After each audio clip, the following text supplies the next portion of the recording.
Donald and Douglas are twins and had arrived from Scotland to help Sir Topham Hatt, but only one engine had been expected.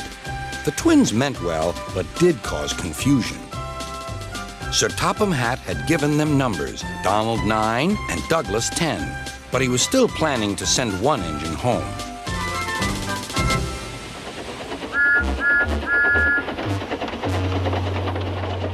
There was a brake van in the yard that had taken a dislike to Douglas. Things always went wrong when he had to take it out. His trains were late, and he was blamed. Douglas began to worry. Donald, his twin, was angry. "You're a muckle nuisance," said Donald. "It's to leave you behind I be wanting." "You can't," said the brake van. "I'm essential." "Ah, are you?" Donald burst out. "You're nothing but a screeching and a noise when all's said and done. Spite doggy, would you? Take that!" "Oh! Oh!" cried the van. "There's more coming should you misbehave."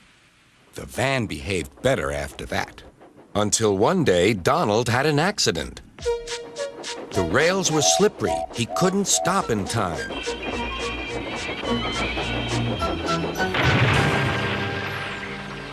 Donald wasn't hurt, but Sir Topham Hatt was most annoyed. "I am disappointed, Donald. I didn't expect such clumsiness from you. I had decided to send Douglas back and keep you." "I'm sorry, sir," said Donald. "I should think so, too. You have upset my arrangements. Now, James will have to help with the goods work while you have your tender mended. James won't like that." Sir Topham Hatt was right. James grumbled dreadfully about extra work.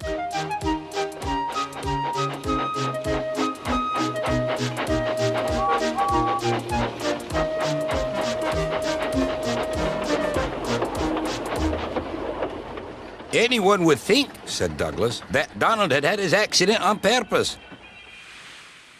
I heard tell about an engine and some tar wagons." "Shut up," said James. "It's not funny." He didn't like to be reminded of his own accident. "Well, well, well. Surely, James, it wasn't you. You didn't say." James didn't say. He slouched sulkily away. "James is cross," snickered the spiteful brake van. "We'll try to make him crosser still." "Hold back," giggled the freight cars to each other. James did his best, but he was exhausted when they reached Edward's station. Luckily, Douglas was there.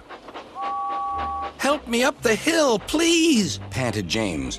"These freight cars are playing tricks." "We'll show them," said Douglas.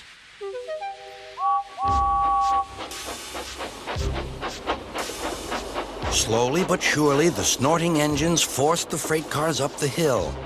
But James was losing steam. "I can't do it! I can't do it!" "Leave it to me!" shouted Douglas. The conductor was anxious. "Go steady! The van's breaking!" The van was in pieces. No one had been hurt, and soon Edward came to clear the mess. Sir Topham Hatt was on board. "I might have known it would be Douglas," he said. "Douglas was grand, sir," said Edward.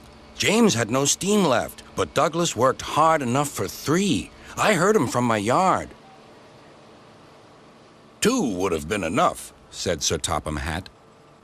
"I want to be fair, Douglas, but I don't know. I really don't know."